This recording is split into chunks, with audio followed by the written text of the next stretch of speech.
In this episode of Grief in Common, we mention death and talk about grief throughout. Hey guys, welcome back to the Winston's Wish, a Grief in Common podcast, season 2, very exciting. I'm Nell, and today I'm joined with the very lovely Alina. We're going to be talking about milestones in grief, whether they be future ones or past ones. Alina, do you want to introduce yourself? So I'm 18 years old. I lost my dad when I was 16, so about 2.5 years ago, and I'm currently at university studying psychology. That's pretty much it. Yeah, I mean, I'm 22, which is really weird because that's actually the first time I've said that out loud. I studied politics at Nottingham and I graduated in July.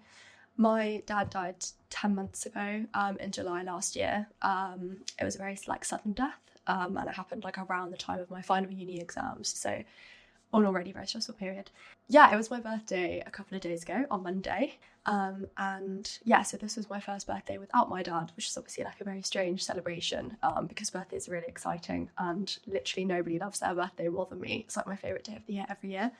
But it was really strange and there was a lot of new emotions, I think, because this was my first big milestone of I don't know, I feel like that's a big milestone for me. But yeah, how do you find birthdays? What's because I've not had my dad's birthday yet either. What's some tips? My birthday, I honestly hate my birthday. It's just because my dad used to make it, he used to be the one decorating it. He'd be the one giving presents and everything. So when we lost him, it was kind of I've lost that joy for a birthday, I suppose. So when I had my 18th, back in August, it was rough. I had a friend over and luckily she was sweet and everything, but it was still just rough. It just felt wrong. I remember my first birthday without my dad, so in your similar situation, and we actually went away because we didn't want to stay at home, and I remember just kind of crying because it was just sad. I was just sad. And for my dad's birthday, tips, I would honestly just, I don't know, just keep yourself busy. I don't know, if you want to do something that you can do to remember him, wherever it may be, having his favourite meal or, watching a show. Me and him used to have our own chocolate bars that we used to get each other. We would, every time we go to Tesco's or something, we'd always get chocolate together. So I remember I think his first birthday, I just had that and I watched a show that we used to watch. But I think, honestly, his last birthday, I just kind of just treated it like a normal day, just to distract my mind. Yeah, I mean, going back to what you were saying about your birthday, I feel maybe it's because we're still quite young, but for me, my parents are a huge part of my birthday. That's who makes your birthday, and it was really weird, this year, seeing the card, and it was just love mum. And I was where's the card from my dad? Why has he not signed it? And it's my dad only knew me when I was 21 and suddenly I'm now 22 and he didn't see me turn that age. And that can feel quite strange. But I also came away, I'm literally on holiday right now, still on my birthday holiday, because I was just I can't wake up in my family home a whole new age. And I think there is that weird thing of your birthday away from your parent feels like a step away from them. But that's what we did this last Christmas as well, because we'd never had a family Christmas without my dad. So we went away with his family, which was really nice, because it kind of removes the situation that you know them in and you're celebrating as a close family unit, without a core member of your close family unit, so it feels a bit weird. But that's also such a lovely way to remember your dad's birthday. That's such a sweet, I think doing things like that are actually really happy memories and reigniting those memories is such a nice way of thinking about it. But yeah, you said that the transition from the first birthday without your dad to the second one was you said you treated it like a normal day. Did you find that made you feel a little bit better? Or was it I honestly don't know. Do you mean his birthday or my birthday? Sorry, yeah, his birthday. Sorry, I'm really making this so confusing. We didn't really ever celebrate his birthday that much because he wasn't really a massive kind of person celebrating his birthday. He just didn't really like to do it. I think I just honestly, I'd think about him during the day, but I think about him every day. So it really just didn't feel like a different day, I suppose. It just kind of just felt like a regular grieving day. Yeah. I wish we know all so well. Yeah. I feel like that is a thing. Like, my dad was never huge on his birthday. Like, I remember his last birthday, like, last year. I was just at uni, and it was just a regular day for me, which obviously now I low-key feel a bit guilty about. But, like, it was, like, my parents' birthdays, like, aren't as big as they are for their kids. So I feel like there is going to be that bit where you're just like, you know, I always think about him, so his birthday is not going to be, like, different in that. But yeah, you were saying you're at uni and like you were in your A-levels when your dad passed. How did you find going to, because going to uni is so scary. Like, I can't ever imagine having that at the same time. How did you find that? I was scared, definitely, 100%. I was scared of, like, you know, kind of who was I going to end up in a flat with. But I'm very grateful, like, the people I ended up in a flat were people who are very understanding of mental health. Even though they haven't had a personal experience with grief themselves, like, to, you know, like a close relationship, they are definitely understanding and definitely supportive. So I was mainly worried that I would end up with people who I wouldn't be able to talk to and, like wouldn't have good friends, but it's completely opposite. That's so good. I'm so glad to hear that. Just quickly butting in, sorry. Yeah, no, like, in terms of like work-wise, you know, I don't know. Yeah. I really don't. It's still so stressful. Like, I'm still first year. I'm still trying to get used to it. Because most of the, like, last few months have just kind of been autopilot, just going through it. And now it's kind of getting to, like, the end of the year. That's actually where it's picking up, I suppose. So we'll find out. I mean, first year, I just remember being like some weird, like, manic blur in my head. Like, I actually cannot pinpoint singular moments from first year. So it does get like that. But I suppose, like, so my brother is the same age as you. Like, he went to uni in September. I think something that I really worried about was, like, obviously when you go to uni, there's lots of small talk. And I feel like that comes up so quickly. Like, oh yeah, I'm Nell and my dad died. And I feel like that's such like a confrontational reminder of, almost. I don't know if you ever found that, like, going to uni, like, I find making new friends now, I have to almost, like, get this, like, obsessive need to tell them instantly, just so that it doesn't come up, or, like, I don't find myself in a situation where people ask me what my parents do. But yeah, I don't know if you found that with, like, lots of small talk and, like, meeting new people a lot. I think I have to try and gauge on, like, the type of person they are, if I can trust them with that kind of information, because it's like, do I feel comfortable telling you that? Because it's putting myself in such a vulnerable position, and I don't want people to kind of look at me and pity me, so I kind of choose who I tell. And if I trust them. It did take me a few months to tell my flatmates, but I think it just came up naturally in a conversation. But yeah, no, I definitely hate the small talk part, because especially when you're in groups or, like, seminars or something, and they're all speaking about, like, what their parents do, or, like, so and so, or, like, what's your parents' names, and it feels a bit awkward, and it feels like you don't want to bring the mood down, but at the same time, you feel like they do kind of need to know to, like, just keep an eye on, like, what they're saying, because some of the stuff can be unexpectedly triggering. Yeah, definitely. And also, like, it's a really hard line between, I always find this, like, when I'm in a group situation with, like, a new group of friends, and one of them will start talking about their dads and, like, will ask me a question, and I don't want to be, when everyone's laughing and joking, I don't want to be the one to be like, mood down, no, we're not talking about this anymore.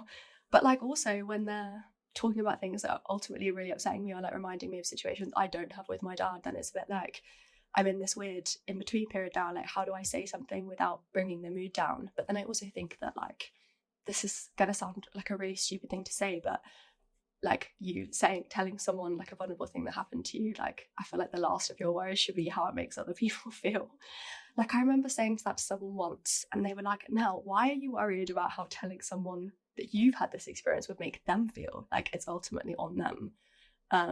But yeah, I feel like there's so much vulnerability going to uni anyway, and, like, meeting new people is ultimately quite, like, a scary and lonely thing. So well done for making it this far, because uni is tough anyway, let alone going through all of that. But yeah, similarly, I literally just left uni. So, well, I say just, I literally tell people I just graduated, but I didn't. It was almost a year ago. So I need to get used to that. The way that happened with my dad was, so he died, like, 2 weeks after I finished, and then his funeral was the day before my graduation, so it was all quite quick. But So I had like completely finished uni, and I was still like living in my uni house, chilling with my friends. And then I suddenly like left uni. I had to leave uni very quickly. And like all of that got left behind. So I feel like that milestone ended so quickly for me. Like graduation wasn't like a big celebration. It was more of like oh my gosh, I'm hungover from my dad's funeral and there's like a lot going on, and my dad's not here. Why is my dad not here? So I feel like sometimes those like fresh milestones, like I don't really remember my graduation. Like I literally couldn't tell you anything that happened. My graduation was like a completely different milestone to like anything that the way that I thought it was going to be. Like I'd really sort of bigged it up as like a great day with my friends where like we were all celebrating this achievement. And suddenly it was very much like I just left early. Like I didn't see my friends afterwards. I didn't even go back to my uni house. I literally drove up there the morning of and drove straight home as soon as I got my certificate, because I just couldn't deal with it. Like I couldn't bear all these people. And the other thing is everyone goes to graduation with their parents. And I was literally sitting there like, God, everyone's really rubbing it in today, aren't they? And it's not their fault, but that was like the first time I'd experienced like that anger or that frustration or the jealousy that comes with grief. Because I was like, wow, why does your dad get to see you graduate and my dad doesn't? Yeah, I mean, like we were kind of saying at the beginning, or like before the podcast, like because both of our grief is fairly fresh, I would say. Well, I mean, it is fresh. It's really strange, like these concept of milestones, because like a lot of like some of the other ambassadors on the Winston podcast have been talking about like going through like young childhood bereavement. And like, you know, our dad saw us through a lot of that. So that a lot of the milestones that we're currently like going to experience are going to be like ones in the future, like these sort of abstract milestones. How do you feel about the future? Which is such a big question. That's such like a, sorry, not to get really deep. Well, I mean, we are getting deep, but like, you know what I mean? Honestly, just to touch what you said, like kind of, because I kind of always thought, like, you know, my dad would be there for me when I went to university after I graduated.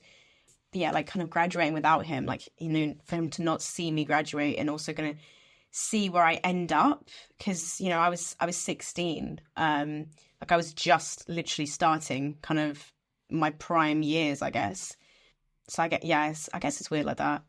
Yeah, I think like it's really tricky because like I was actually saying to my boyfriend earlier today, part of me feels really grateful that my dad saw so much of me and like, you know, saw me kind of finish my degree and saw me get like various internships and things that meant that he sort of, I think he was pretty confident knowing what I was going to do, like where I was going to go. And I think that's quite like reassuring. I think that's something that maybe having a parent die when you're slightly older, I was going to say a positive, I absolutely don't mean it like that. Sorry, can I jump? You're still young. No, I know. Sorry, no, that was not like, I know, I'm so young. Like, 21 is still a very, very young age to lose a parent. And I very much felt like a child. Like, yeah, definitely. Yeah, it can really pull you straight back to like actually not knowing what you're doing, which I know sounds like, but it's suddenly the world is huge. Yeah, and your whole world changes. Exactly, and I feel like for me, like I felt that you might have had this, as well, but like for me, when I left uni, like the world does fall out of your feet, from under your feet anyway, because you've been trapped in this weird little bubble for 2-3 years and suddenly you leave, and I was like, whoa, what is a tax? Like, what are all these things? And then suddenly to have that support system fall as well makes the world feel much bigger. So yeah, it can make you feel very, very like vulnerable and fragile, which is crazy because I feel like I always think like, oh, I was quite old when my dad died, but no, I wasn't. Like, I really wasn't. And thank you for reminding me of that, because I do that to myself and that's not nice. All of these like future milestones, like I remember like when my dad first died, I was like, oh my gosh, I can't ever imagine like getting married without my dad being there. But like that's so far in the future. I mean, I hope. But those huge milestones. Life milestones, thank you. Life milestones are like, for example, my cousin just had a baby and I'm so happy for him because she's the cutest thing in the whole world. And like we were at Christmas and my uncle was like on FaceTime to them. Everyone was like, oh, you get to say hi to your granddad. And in my head I was like, oh my gosh, like I'd never really processed that my children wouldn't have that. Like they won't be able to like see my dad as their granddad. And I feel like there are things like that as well moving forward that I'm thinking, you know, I was dreading my birthday and I'm dreading my dad's birthday. And I'm very much dreading the first anniversary of him dying as well. But then it's like, it seems endless in terms of milestones, because it almost like reduces everything to being quite negative, which obviously it is, and I don't want to promote loads of negative content on the internet, but I just wanted my kids to know their granddad, and they're not going to do that, and that's quite tough. I don't know if you feel the same way, or if I'm just really massively theorising about my life. No, definitely. I think it's also like future partners, like, you know, they're not going to ever meet my dad. Like, your dad's meant to be the one who kind of scares them off a little bit, or, you know, intimidates them, and, like, you know, potentially getting married and having kids. Like, exactly like you said, like, there's no granddad in the picture. I think a lot of people I speak to who have been bereaved as children or like young adults find that school is like the worst place to be, and can make an already incredibly tough experience much tougher. I know my sister's currently like finding A-levels quite rocky. I look at the amount of work she's got, and I remember doing my A-levels and how snowed under I was. I can't imagine having anything emotionally going on. Like, how did you handle that? Like, that must have been crazy. I don't know. I just went on like kind of survival mode, autopilot, because when my like dad like died, it was literally, we were 2 weeks into year 12, and I remember, no, I think we were 3 weeks in, but then I remember the week before I was actually ill with tonsillitis, so I had been off already, and then had that happen, then came back. I think I came back like 4 days after he died, because I just wanted normality. I just couldn't stay at home anymore. Like, it was just like being at home in like such a fresh grief, you know, where he's meant to be, was just too much. I needed to get out. I felt bad for my mum, because my mum didn't work at the time, so she was at home alone, but at the same time I needed to go back, and also like A-levels are important. So yeah, I came back, and my senior tutor was very, very understanding. She was very, very sweet. But there was teachers who weren't.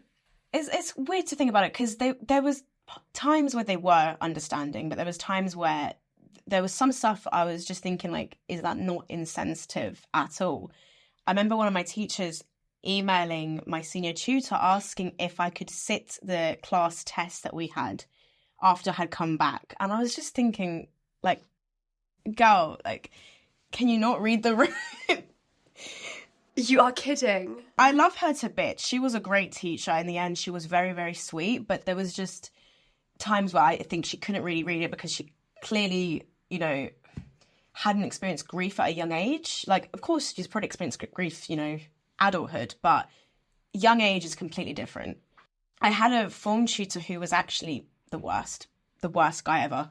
I would scream that from the rooftops. He was the most... There was no understanding at all. I remember coming back, sitting in form, and I was just dead silent. And he like made eye contact with me. He didn't come over to ask if I was okay or how I was. He just did a thumbs up. Like, what is that gonna do? Like, in front of the whole class as well. Grief solved. Yeah, I'm good. Yeah, I'm great. And there was also a time where I wasn't going to my health and social lessons because the class was making me like just anxious. I had no friends there. Like, in my other classes, I had friends, but in this one, I had no friends. And I've obviously missed out, like, you know, 2 weeks is a lot to miss out on the first. Like, that's where you make all your friendships. And I remember my form tutor, I can't remember which way around it went, because he spoke to me twice about it. But both times were completely insensitive, where one time he told me, you need to start going. You're going to fail if you don't go. And I literally told him, like, I can't go. I'm literally having panic attacks. And then there's another time where, so apparently my senior tutor was supposed to communicate this to me, but she was ill. So he did it instead. And he obviously did it completely wrong. He came up to me. I remember he leant down on the table in front of the whole class. There's no understanding whatsoever. He's going like, you need to go to your lessons. He's like, you're going to your other ones, but you're not going to this one. It looks like you're skiving. He's like, why aren't you going? And I was like, well, I can't. I'm too anxious. He's like, well, why are you anxious? And I literally tell him, I was like, my dad just died 3 months ago. Like, that changes you as a person. He just couldn't wrap his mind around it. Like, I remember being so flabbergasted. I remember just walking out, and I almost like broke down to tears in front of the class, because like that was the first time that I kind of ever admitted out loud, you know, he's dead. And it was in not a safe space, not how I wanted to do it, but I felt like I needed to say it so this man could actually understand, because I thought it was pretty glaringly obvious, but apparently not. I mean, yeah, you'd think, and I feel like also that's like that first time you ever say it is so vulnerable, and like he shouldn't have. I mean, obviously he shouldn't have made you feel like that, and I am sorry that you had that experience in school. But it's just so terrifying that like these people are in a position of power, because I think as a teacher you have such like the ability to shape the way that someone perceives their grief and like works through their grief. And I think a really interesting point to touch on is that bit when one of your teachers said that you were going to fail your health and social if you didn't go. And that's so like weaponized in schools. And there's no constructive element to explaining to a student that if they don't go to something, they're going to fail. Like, it needs to be a conversation of, why are you feeling like this? How can we make that better? And that just is a complete lack of awareness. And I think it's tricky because grief, obviously, like, I do sort of think that you have to have experienced it to understand it to a certain extent, because I think it is one of those things that's not like other like experiences. It's so specific. And I would obviously never wish upon anyone that they ever experienced any form of grief. But it's like when these people have no idea what they're talking about and they're looking after young, vulnerable people.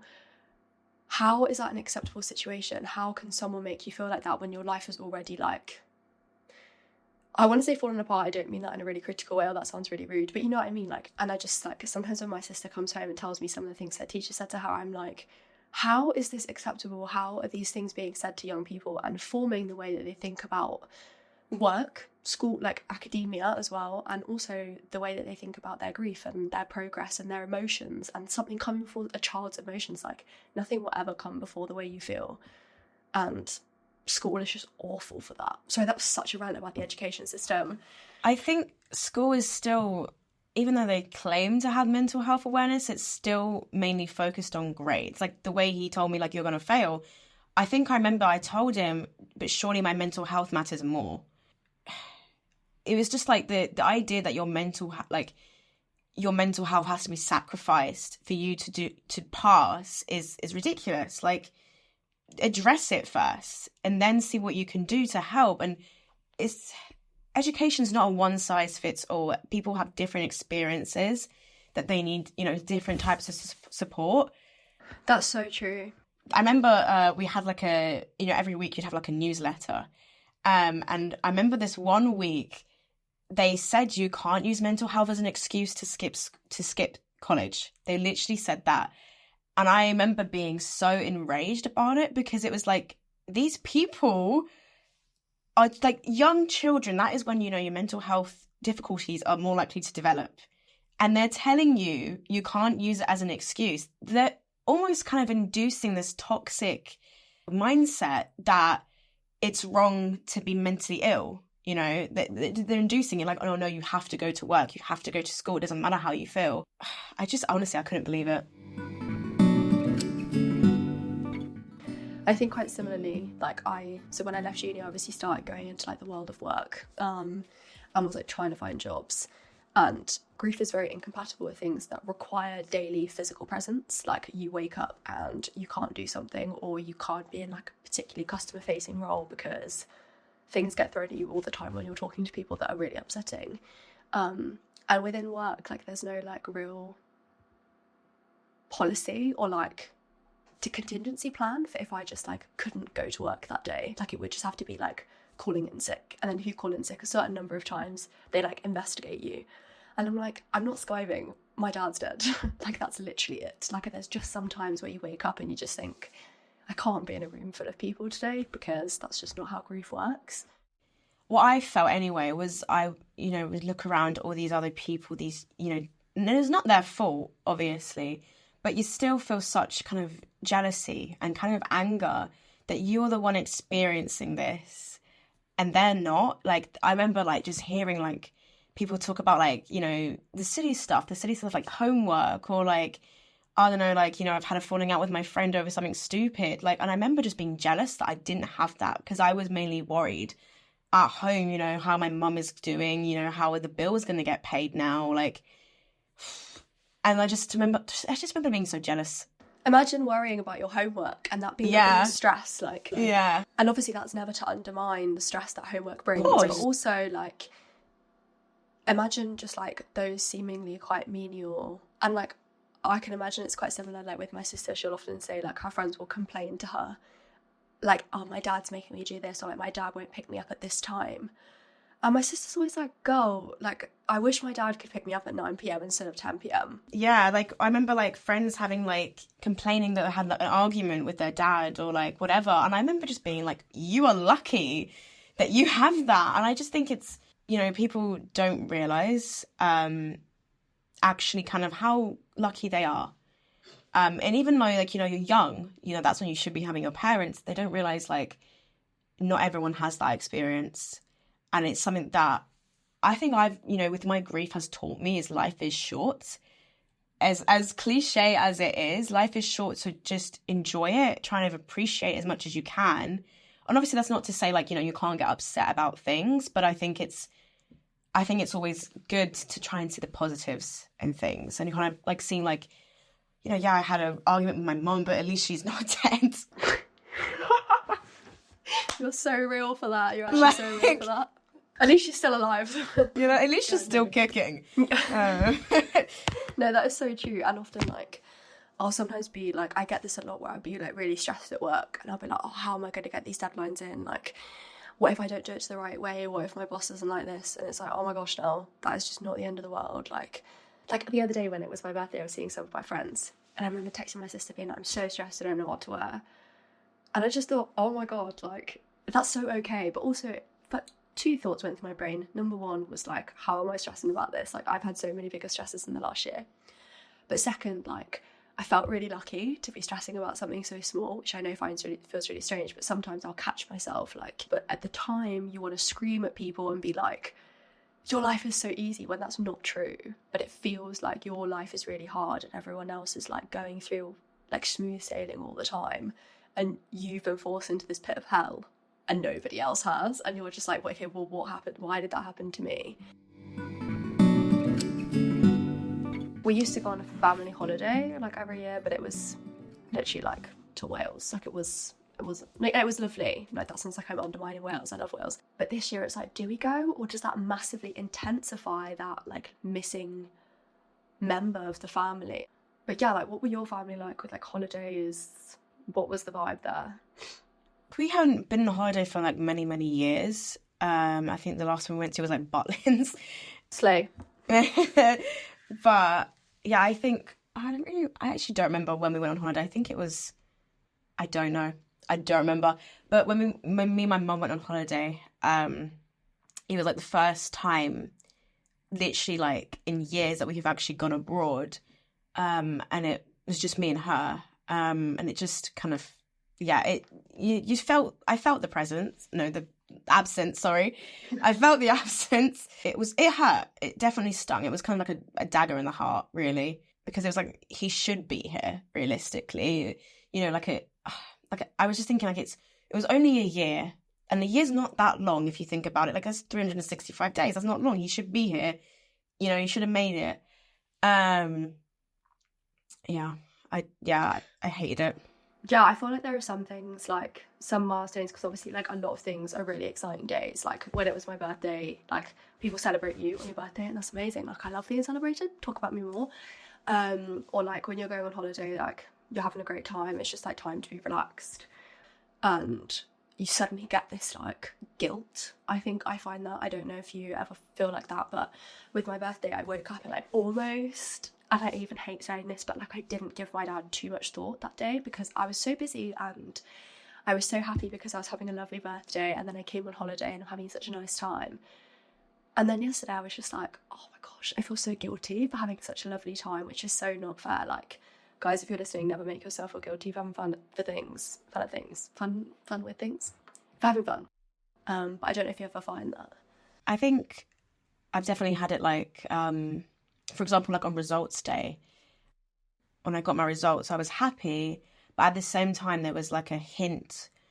I won't say a hint, maybe just a strong flavor, I don't know what the word is, of just kind of sadness and just anger as well, that, you know, like, it wasn't there. So yeah, I think in milestones, it's a bit of both. It's like, it's entwined with happiness, but also sadness and a bit of guilt and a bit of anger and whatever. Like, I think it's complex emotions, because there's so much happening at once that it's so overwhelming. Because like in September, it would be 3 years without my dad, and that just feels crazy to me. Like 3 years has gone by and has flown by. Like, where has it gone? Because it literally it feels like last week. It doesn't hurt the same way, obviously, because, you know, some days are harder than others, but it's still on my mind every single day. There's not a day where I go without and I don't think about it, even if it's just like a little bit. Especially when you're like, you know, young. 3 years is a long time. So yeah, kind of like that kind of milestone, I guess, like death anniversaries. Yeah, they're hard. Yeah, that's an interesting one for me, because I've not had a death anniversary yet, which I am absolutely dreading, don't get me wrong. When is it? Do you mind me asking? It's the 4th of July, so it's normally a really happy day as well. Because I remember, like, I woke up and I was like, oh no, the news is so happy, and I am so not happy. I think in my head a birthday is going to be harder, because I think it reminds me that, like, my dad isn't seeing another age. But I can see how, like, the anniversary, I'm going to be a bit like, it's more telling. I don't know if you ever get this, it's more like telling people, like, my dad died a year ago. Like, I can still say my dad died, like, last year. But it's like, when it's over a year, it's almost like... Yeah, I know. When I had to start saying 2 years ago, it was like, that feels long ago. Are people going to still think I'm okay? That's the issue. I almost feel like I have to justify myself and be like, oh, it's still quite fresh. Or, like, sometimes I'll be, like, literally talking to my boyfriend and be like, oh, it's been so long now. Like, I don't understand why I'm still feeling like this. And he's like, no, less than a year is so crazy. But also, like, 3 years, like, that's like, really not that long. No, but it feels long. Yeah, that's the other thing, is in my brain I'm like, oh my gosh, a year ago feels like I never experienced that, like it was so long ago, but also I could tell you every moment that day like it was yesterday. So I feel like death anniversaries are going to be a really strange one. But yeah, any tips? I know I keep asking you for advice, sorry. I don't know why, I wanted to get off my phone, because I think sometimes when I get on my phone I get a little bit too much, like overthinking it. I say give yourself a bit of grace. Let yourself feel whatever it is that you feel. Let it out, you know. I don't know. I really can't remember mine. Sorry, thank you for that. But there's a massive milestone we haven't touched on, which is Father's Day. Oh. Which is so, like, again, I've not had a Father's Day, but it was just when you said about not going on your phone. Like, the thought of everyone posting pictures of their dad, like, is a personal hell. It's rough. It's torture. Like, yeah, and I feel like I never was someone who did that on social media anyway. Like, it's just not my sort of vibe. But that's a day where I just know my phone will be at the bottom of the ocean. No touching it. Just turn it off. I'm going to have to, and, like, not... It's a Sunday and I work at the weekend. And so we've got, like, Father's Day displays coming up. Can you imagine when I have to sell everyone copies of dad jokes, like, for, like, 3 weeks before, and I'm there, like... That's what I say. Yeah, that I'm just always like, oh. So I've taken it off. So I'm going to be, like, firmly in bed, no contact with the outside world kind of day. I think my first one was actually quite nice, because I remember my teacher setting loads of homework, and I told her, like, listen, on the weekend it's Father's Day, and she was like, just take it off, like, don't worry about it. You know, I was like, can I not do the work? And she was like, yeah, like, usually she's very, like, she's one of those teachers who are pushy with homework, but, you know, she got it. And I remember in the evening we were going to go out for a walk and go watch the sunset. And as the sunset was beautiful in itself, but then there was a double rainbow. And it was like my first Father's Day, and it really just felt like, the best way to put it was, it felt like he was giving me a hug, you know, kind of like telling me, like, it was going to be okay. That's so lovely. So I think even those dreadful days, they can have a slight moment of, like, positivity and a bit of just a good highlight, I suppose. Just like a reminder that it's going to be all right, and that, like, you're doing a good job, which I feel like everyone needs to tell everyone when you're grieving, because it can really feel like you're not doing a good job. Yeah. I think, honestly, it's the build-up to the milestone, whereas the actual day is not that bad itself. Yeah, I feel like I'm so worried about it. It's almost like it's with everything, like if you're really worried about any like event and then you get there, and I've almost like planned for the worst in my head. Oh my god, it's 2024, right? Yeah. So I just completely panicked there. 2024 was the first year that my dad didn't see. And I remember when it was midnight, I was like, how am I in this whole year where my dad's not here? And then I think I was building it up so much in my brain. And I was supposed to be seeing all of my friends, and I actually cancelled as a self-care. I was like, I can't go and see my friends. I can't get all so excited at midnight. So a reminder that it is okay to cancel if it makes you feel better, because someone needed to tell me that. And I literally just sat in bed with my boyfriend, and I was asleep by 10:30, and I woke up in the morning, and that was it. Like it was the build-up that I was so stressed about, and then when it was there, I was like, oh, this is just another day, literally just another day in my life. And that's the bit that tortures you, I think, is the milestone build-up, and then you get there and you think, oh, I've done the worst now, actually. But yeah, I feel like milestones in general can really bring up aspects of grief that are quite tricky and reignite some really complex emotions that are really hard to navigate anyway. And like we were saying, that balance between like finding them really happy and appreciating them for what they are, but also then being like, oh, this is just not what another thing my person isn't seeing. And that is tough. That is always going to be tough. But I think it's like really important to remember that they're always there. Like you said, like they'll show you little signs, and like that I saw a magpie on my birthday, and that's like my dad's from Newcastle, so it was a big thing, and that was lovely. So I feel like they are always there. And milestones are just a reminder that you're doing a really good job, and just keep going, soldier. Even if it feels rough. But yeah, it's actually been so lovely to talk to you. Thank you for being so open and like sharing your experiences, because they're really tricky, and it's been like really lovely to talk to someone who really gets it. Thank you for being so open as well. Oh, thank you. Yeah, I mean, this has been so much fun. Thank you guys so much for listening to Grief in Common, and we'll see you soon. Thank you. This podcast is brought to you by Talk Grief, powered by Winston's Wish, the UK's first children and young people's bereavement charity. Listen to young people from different backgrounds have honest conversations about their grief and experiences. You might hear us laugh, cry, and everything in between. We hope that these conversations give you the confidence to talk about your own grief. If you're grieving and over the age of 13, this podcast is suitable for you, and we hope it helps you feel less alone. From teenagers to young adults, students to young professionals, we're all different, but we've all got grief in common. Thank you.